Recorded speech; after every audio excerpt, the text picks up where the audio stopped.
खुद को दुनिया की सबसे बड़ी सेक्युलर जमहूरी रियासत कहलाने वाले भारत में आज से लोकसभा यानी भारतीय कौमी असेंबली के लिए इंतखाबात का आगाज़ हो गया है, जिसमें 90 करोड़ 70 लाख से ज़ायद भारतीय शहरी आइंदा आने वाले 6 हफ्तों में अपनी कौमी असेंबली के 543 अरकान का इंतखाब करेंगे। आज से शुरू होने वाले पहले मरहले में 21 रियासतों में 16 करोड़ 60 लाख से ज़ायद भारतीय शहरी 102 हल्कों से नुमाइंदों का इंतखाब करेंगे और फिर पूरा इंतखाबी अमल 7 मरहलों में होगा, जिसके मुकम्मल होने में 6 हफ्ते लगेंगे। ये इंतखाबी अमल 1 जून को मुकम्मल होगा और फिर 4 जून को नताई जाएंगे। जो भी पार्टी इस असेंबली से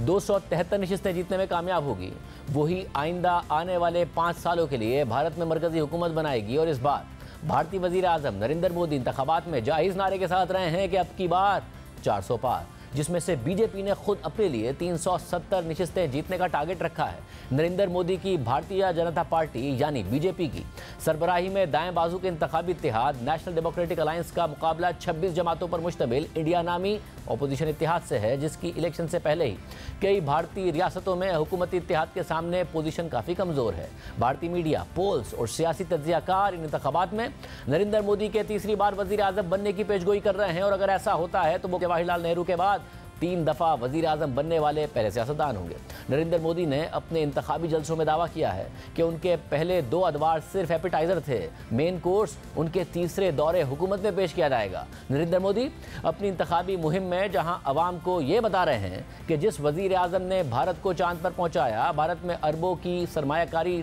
दिलवाई, नए प्रोजेक्ट्स का आगाज़ किया, भारत की 80% हिंदू आबादी का हिंदू नेशनलिज्म का ख्वाब पूरा किया, तो वहीं ये खदशात भी पैदा हो रहे हैं कि क्या भारत उसी सिंगल पार्टी स्टेट की तरफ बढ़ रहा है जिसकी तरफ आलमी मीडिया इशारा कर रहा है। लेकिन इस सब के दौरान बात तज्जियाकारों की राय में नरेंद्र मोदी ये इलेक्शन तो जीत जाएंगे, लेकिन उनके लिए अपने टारगेट और दावों के मुताबिक 400 से ज़ायद नशिस्तें जीतना मुश्किल होगा। हिंदू नेशनलिज्म जिसकी बुनियाद पर नरेंद्र मोदी ये इलेक्शन जीतकर तीसरी बार वज़ीर आज़म बनने की उम्मीद जाहिर कर रहे हैं, वहीं यही हिंदू नेशनलिज्म नरेंद्र मोदी के लिए भारत की जनूबी रियासतों से जीतने में एक बड़ी रुकावट बन सकता है, क्योंकि इन जनूबी रियासतों में जहाँ शराय ख्वानदगी दूसरी रियासतों से ज़्यादा है, तो वहीं इन रियासतों में मजहबी नफरत अंगेज़ी कम और अपोजिशन इत्तेहाद की हुकूमत है। वॉइस ऑफ अमेरिका में सुहेल अंजुम के आर्टिकल के मुताबिक नरेंद्र मोदी के नारे यानी अब की बार 400 पार को अमली जामा पहनाने में सबसे ज़्यादा बड़ी रुकावट जनूबी रियासतें बन रही हैं। तमिलनाडु में कुल 39 सीटें हैं। जनूब की 5 रियासतों में तमिलनाडु, कर्नाटक, आंध्र प्रदेश, केरला और तेलंगाना में मुल्क की मजमूई आबादी का 20% हिस्सा रहता है। वहाँ कुल 131 सीटें हैं, जिनमें 2019 के इंतखाबात में बीजेपी को सिर्फ 30 सीटों पर कामयाबी मिली थी। तमिलनाडु, केरला और आंध्र प्रदेश में इसे कोई सीट नहीं मिल सकी थी। इन 5 रियासतों में इस वक्त अपोजिशन जमातों की हुकूमत है। मुबसरीन के मुताबिक वहाँ के अवाम मजहबी असबियत से दूर हैं, इसलिए वहाँ राम मंदिर, सिटीजनशिप एक्ट और यकसा सिविल कोड का कोई असर नहीं हुआ, बल्कि जनूब की दीगर रियासतों में सिटीजनशिप एक्ट यानी CAA के खिलाफ एहतजाज हुआ है। आर्टिकल के मुताबिक जनूबी रियासतों में बीजेपी की कम मकबूलियत के बावजूद वहाँ पर मौजूद अपोजिशन जमातें मोदी एक मुखालिफ जज्बात का अपने इंतखाबी अमल में फ़ायदा नहीं उठा सकी हैं। 26 जमातों पर मुश्तमिल इंडिया नामी अपोजिशन इत्तेहाद में से सिर्फ 2 जमातें कांग्रेस और समाजवादी पार्टी हुकूमत में शामिल हैं, जबकि अपोजिशन की दीगर जमातों में से कुछ जमातें बीजेपी के साथ हैं और कुछ तनहा इलेक्शन लड़ रही हैं। भारत में इंतखाबात एक ऐसे मरहले पर हो रहे हैं जब ये तासुर मजबूत हो रहा है कि भारत सिंगल पार्टी सिस्टम की तरफ बढ़ रहा है। नरेंद्र मोदी की सरबराही में भारतीय जनता पार्टी ने अपोजिशन, तनकीद करने वालों और रियासती इदारों को या तो बहुत कमज़ोर कर दिया है या फिर अपने साथ मिला लिया है। वो तमाम अफराद या इदारे जो मोदी मुखालिफ थे, उन पर तनकीद करते थे, अब या तो वो बहुत कमज़ोर हो गए हैं या फिर नरेंद्र मोदी के हामी बन गए हैं। मौजूदा इंतखाबात में अपोजिशन का इत्तेहाद नरेंद्र मोदी को चैलेंज तो कर रहा है, मगर सूरत हाल ये है कि अपोजिशन की एक मजबूत जमात आम आदमी पार्टी, जिसकी 2 रियासतों में हुकूमत है, इस जमात के सरबराह और नई दिल्ली के वज़ीर आला अरविंद केजरीवाल को इंतखाबात से 1 माह पहले 21 मार्च को करप्शन केस में गिरफ्तार कर लिया गया था। केजरीवाल पर इल्ज़ाम है कि उन्होंने निजी कंपनियों को शराब के लाइसेंस देने के लिए गैर कानूनी तौर पर पैसे लिए हैं और अरविंद केजरीवाल अभी तक जेल में ही हैं। और इस पूरी इंतखाबी मुहिम के दौरान जहां खुद नरेंद्र मोदी और उनकी जमात आज़ादी से इंतखाबी मुहिम चला रही थी, तो वहीं अपोजिशन के अहम रहनुमा अरविंद केजरीवाल अदालतों की पेशियों में मसरूफ़ थे। इसी तरह अपोजिशन की एक और अहम जमात कांग्रेस को इंतखाबात से 1 माह पहले टैक्स नोटिस भेजे गए। 29 मार्च को कांग्रेस को भेजे गए नोटिस में 18 अरब रुपए की अदायगी करने का कहा गया, जबकि इससे पहले फरवरी में टैक्स हुकाम ने 2018 के एक ज़ेर-ए-इल्तवा केस में कांग्रेस के कुछ अकाउंट्स मुंजमद कर दिए थे, जिनमें 1 अरब 35 करोड़ रुपए मौजूद थे। कांग्रेस ने हुकूमत के इस एक्शन को आम इंतखाबात से चंद हफ्ते पहले उन्हें माली तौर पर मफलूज करने की कोशिश करार दिया था और उसे टैक्स दहशतगर्दी करार दिया था। इसी तरह वो मीडिया जो इससे पहले नरेंद्र मोदी और बीजेपी की ऐसी सियासी हिकमत अमली पर तनकीद किया करता था, जो आज़ाद मीडिया तस्वुर किया जाता था उस सबको एक एक करके खामोश कर दिया गया या फिर साथ मिला लिया गया। वो बॉलीवुड जो नरेंद्र मोदी और बीजेपी की नफरत अंगेज सियासत पर या तो तनकीद करता था या इसका हामी नहीं था, आज़ादी अज़हर राय पर आवाज़ बुलंद करता था, उसे भी खामोश करवा दिया गया या फिर साथ मिला लिया गया। नरेंद्र मोदी मौजूदा दौर में ऐसे वाहिद वज़ीर आज़म हैं जिन्होंने गुज़िश्ता 10 सालों से कोई प्रेस कॉन्फ्रेंस ही नहीं की है, आज़ाद सहाफ़ियों के सवालात का कोई खुद जवाब ही नहीं दिया है, बल्कि उन पर इल्ज़ाम लगाया जाता है कि वो सिर्फ अपने मनपसंद अदाकारों और सहाफ़ियों को ही अपने मनपसंद सवालात पर इंटरव्यूज़ देते हैं। यही हाल आलमी इदारों का भी किया गया। गुज़िश्ता साल जब BBC ने भारतीय वज़ीर आज़म नरेंद्र मोदी के 2002 में गुजरात में होने वाले मुस्लिम कुछ फसादात पर डॉक्यूमेंट्री इंडिया दी मोदी क्वेश्चन नशर की तो नई दिल्ली और मुंबई में BBC के दफातर में इनकम टैक्स हुकाम ने छापे मारे। इसी तरह 2021 में किसानों के एहतजाज के दौरान भारतीय हुकूमत ने सोशल मीडिया प्लेटफॉर्म ट्विटर पर पाबंदियां आयद करने की कोशिश की।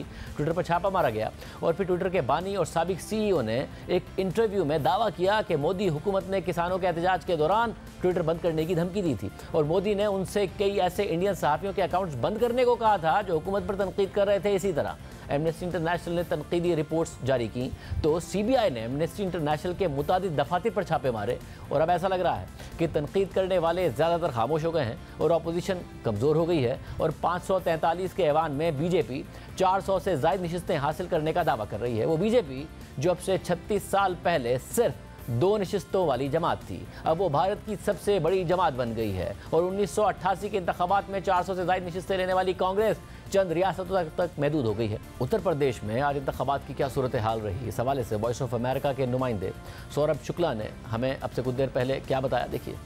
हम इस वक्त मेरठ में खड़े हैं जो कि वेस्टर्न यूपी का सबसे सिग्निफिकेंट इलाका है। मेरठ के आसपास कुल 8 सीट्स में, टोटल 8 सीट्स में 8 सीट्स में आज इलेक्शंस हुए हैं, जिसमें मुजफ्फरनगर, जिसमें 2013 में बहुत बड़े राइट्स हुए थे हिंदू मुस्लिम्स के बाद से बीजेपी ने क्लीन स्वीप की इस इलाके में। उस इलाके में मतदान था। सहारनपुर में अभी पोलिंग हुई जहां पर दारुल उलूम देवबंद है जो कि इंडिया का सबसे बड़ा मदरसा है। तमिलनाडु जो स्टेट सबसे सदर्न स्टेट है इंडिया का, वहां पर भी वोटिंग हुई। 40 सीट्स हैं, वहां की सारी सीट्स पर वोटिंग हुई। नॉर्थ ईस्ट में मणिपुर के साथ साथ अरुणाचल प्रदेश में वोटिंग है, बिहार में कुछ सीटों में वोटिंग हुई, वेस्ट बंगाल में कुछ सीटों में वोटिंग हुई। आज जो अभी तक वोटिंग परसेंटेज आया है वो 60% के करीब है, जो कि पिछले बार के एवरेज से कम है। दिल्ली के sitting chief minister Arvind Kejriwal jail में हैं, झारखंड के ex chief minister Hemant Soren jail में हैं और कई बड़े ऑपोजिशन लीडर्स के ऊपर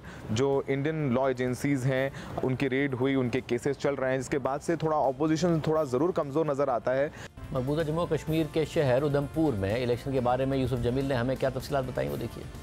भारत में आम इंतखाबात के पहले मरहले में 21 रियासतों और वफाक के ज़ेर कंट्रोल इलाकों के 102 हलकों में आज जुमे को वोट डाले जा रहे हैं, जिनमें जम्मू कश्मीर का हल्का इंतखाब उधमपुर भी शामिल है। उधमपुर में रजिस्टर्ड वोटर्स की कुल तादाद 16,32,000 है और इनके लिए 2600 से ज़्यादा पोलिंग मराकज़ कायम किए गए, जिनमें से 31 पोलिंग मराकज़ ज़िला कठुआ में पाकिस्तान भारत सरहद के बिल्कुल करीब वाक़ हैं। और यहाँ के जो चीफ इलेक्टोरल ऑफिसर हैं उनका कहना है कि चूँकि फरवरी 2021 में दोनों मुल्कों के दरमियान फायरबंदी का समझौता हुआ था, उसकी तजदीद हुई थी, उसके बाद सरहद पर क्रॉस बॉर्डर फायरिंग का कोई बड़ा वाक़या पेश नहीं आया, इसलिए वहाँ पे इस मरतबा बड़ी तादाद में लोग घरों से निकल कर वोट डाल रहे हैं। लोकसभा की 543 नशस्तों में जम्मू कश्मीर और लद्दाख की सिर्फ 6 नशस्तें हैं जिन पर इलेक्शन हो रहे हैं। लेकिन चूँकि अगस्त 2019 में आईन हिंद की दफ़ा 370 जिसके तहत जम्मू कश्मीर को हिंद यूनियन में एक खुसूसी पोजीशन हासिल थी कि खात्मे के बाद यहाँ पहली मरतबा एक बड़ा इलेक्शन हो रहा है, इसलिए सियासी हल्के इसे बड़ी अहमियत दे रहे हैं। अपोजिशन जमातों का कहना है कि इंतखाबात पानी, बिजली और सड़क जैसे मसाइल पर नहीं लड़े जा रहे हैं, बल्कि जम्मू कश्मीर के तकरीबन 1.5 करोड़ लोगों के वकार और उनके सियासी और आईनी हुकूक की बहाली के लिए जारी जदोजहद के पस मंज़र में हो रहे हैं।